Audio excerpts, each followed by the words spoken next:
नमस्कार दोस्तों, आपका स्वागत है हमारे इस चैनल पर। प्रदीप मिश्रा जी ने यह बताया कि यदि आपको यह 9 संकेत मिलते हैं तो आप कोई साधारण मनुष्य नहीं हैं। इस संपूर्ण विश्व में सर्वशक्तिमान महादेव ही है और उनकी इच्छा के बिना एक पत्ता भी नहीं हिल सकता है। यह बात समय समय पर सिद्ध हो चुकी है कि ईश्वर प्रत्यक्ष रूप से भले ही दिखाई ना दे, लेकिन अप्रत्यक्ष रूप से वह इस संसार के कण कण में बसे हुए हैं। यह बात भी सत्य है कि हम में से कुछ लोग बहुत भाग्यशाली होते हैं क्योंकि उन पर ईश्वर की विशेष कृपा होती है और कुछ ऐसी शक्तियां उनके आसपास हमेशा विद्यमान होती है जो हर समय उन्हें सही मार्ग दिखाती है और हर मुश्किल में उनकी सहायता करती है। यही नहीं, यह ईश्वरीय शक्तियां कुछ ऐसे व्यक्तियों को चुनती है जो खुद भी सही मार्ग पर चलें और दूसरे लोगों का भी सही मार्गदर्शन कर सकें तथा उनकी सहायता कर सके।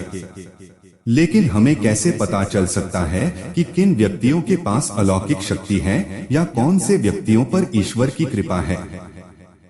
तो आपको बता दें कि हमारे प्राचीन ग्रंथों में कुछ ऐसे संकेतों के बारे में बताया गया है जिनसे हम यह समझ सकते हैं कि किन व्यक्तियों पर ईश्वर की कृपा तथा अलौकिक शक्तियां हैं।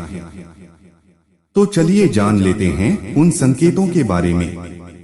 पहला संकेत, जिन व्यक्तियों के अंदर काम, क्रोध, ईर्ष्या, मोह, माया, लोभ तथा अहंकार जैसी भावनाएं नहीं होती, उन व्यक्तियों पर ईश्वर की विशेष कृपा होती है। ऐसे व्यक्ति व्यभिचार नहीं करते, उन्हें क्रोध नहीं आता या अपने क्रोध पर काबू रखना आता है। ऐसे व्यक्ति अपने मुख से कभी गाली गलौज नहीं करते। ऐसे व्यक्ति अपने मन में ईर्ष्या की भावना ना रख कर दया और प्रेम की भावना से दूसरों से पेश आते हैं। ऐसे व्यक्ति संतोष व्यक्ति के होते हैं, यानी कि उसे किसी भी वस्तु का अत्यधिक लालच नहीं होता है। उसे जितना प्राप्त होता है उसमें वह स्वयं को संतुष्ट मानते हैं। दूसरा संकेत, यदि किसी व्यक्ति को सपने में कई बार मंदिर या उसके आसपास का परिसर दिखाई देता है तो शास्त्रों में ऐसे व्यक्ति को भाग्यशाली माना गया है। जिन व्यक्तियों को अपने सपने में ईश्वर का बार बार साक्षात्कार होता है, उन्हीं व्यक्तियों के साथ ईश्वरीय शक्तियां जुड़ी होती है। भगवान ऐसे व्यक्तियों को कुछ विशिष्ट संकेत भी दे सकते हैं जिनसे वह व्यक्ति समझ सकता है कि अलौकिक शक्तियां हर कदम पर उसके साथ है। तीसरा संकेत, जो व्यक्ति अपने दैनिक कार्य से बचा हुआ समय ईश्वर की भक्ति, आराधना और नामस्मरण में व्यतीत करता है और ईश्वर को सत्य मानते हुए उनकी अनुभूति करने में समर्थ होता है। वास्तव में उस व्यक्ति के आसपास एक ईश्वरीय शक्तियों का पवित्र घेरा होता है जिसके कारण उसे ईश्वर का आभास होता रहता है।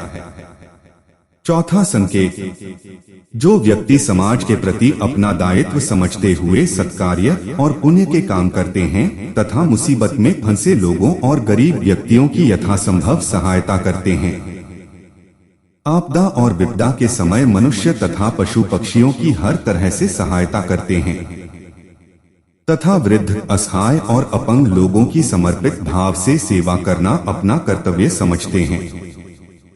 ऐसे व्यक्ति वास्तव में समाज के लिए उदाहरण सिद्ध होते हैं, लेकिन आपको यह बता दें कि हर कोई व्यक्ति यह काम नहीं करता है।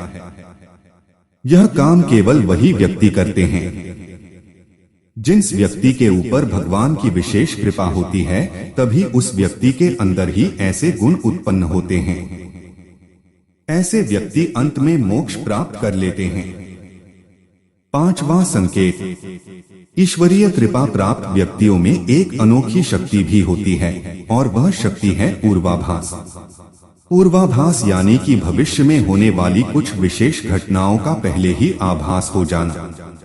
अगर आपको भी भविष्य में होने वाली कोई दुर्घटना या कोई अच्छी घटना के बारे में पहले ही अंदाजा लग जाता है तो आपके ऊपर भगवान की विशेष कृपा है। छठवां संकेत, कुछ लोगों को हमेशा अपने आसपास एक विशिष्ट प्रकार की सुगंध का अनुभव होता है। हमेशा सुगंधित फूल, अगरबत्ती, धूप या कपूर जैसे पवित्र सुगंध का जो खासा हवा में तैरता हुआ महसूस होता है। तो यह उसके आसपास ईश्वर की उपस्थिति का संकेत तथा देवी देवताओं का आशीर्वाद होता है। सातवां संकेत, ईश्वर का समय यानी कि ब्रह्मा मुहूर्त सुबह 3:30 से लेकर 5:30 या 6 बजे तक का समय होता है। हमारे शास्त्र में इस समय को बहुत ही महत्वपूर्ण माना जाता है। ब्रह्मा मुहूर्त को देवताओं का समय माना गया है क्योंकि इस समय के वातावरण में एक सकारात्मक ऊर्जा का संचार होता है। यदि किसी व्यक्ति की नींद प्रतिदिन ब्रह्मा मुहूर्त में अपने आप ही खुल जाती है और वह व्यक्ति अपने अत्यंत प्रसन्न चित्त से अपने नित्य कर्म से निवृत्त होकर ईश्वर की आराधना करता है और उगते हुए सूर्य को अर्घ्य देता है, तो ऐसा व्यक्ति निश्चित रूप से ईश्वर की इच्छा के अनुसार ही ऐसा करता है। उसे ऐसा करने के लिए ईश्वरीय शक्तियां प्रवृत्त करती हैं, यानी कि ऐसे व्यक्ति पर भगवान की कृपा बनी हुई है। आठवां संकेत, कई बार हम किसी मंदिर या धार्मिक स्थल पर भजन कीर्तन या कथा सुनने जाते हैं। कितने भी सुंदर भजन हो या कितनी भी अच्छी कथा हो, बीच बीच में हमारा ध्यान भटक जाता है और हम कभी अपने घर के विषय में, कभी अपनी किसी समस्या पर या फिर अपने आसपास बैठे लोगों का विचार करने लगते हैं। लेकिन कुछ लोग ऐसे होते हैं जो भजन कीर्तन या कथा सुनने में इतने विलीन हो जाते हैं कि उन्हें किसी बात का होश नहीं रह जाता। उन्हें बस अपने आसपास पवित्रता का एहसास होता है और बहुत ही शुभ ध्वनियां सुनाई देती हैं, तो ऐसे व्यक्ति का साथ निश्चित ही अलौकिक शक्ति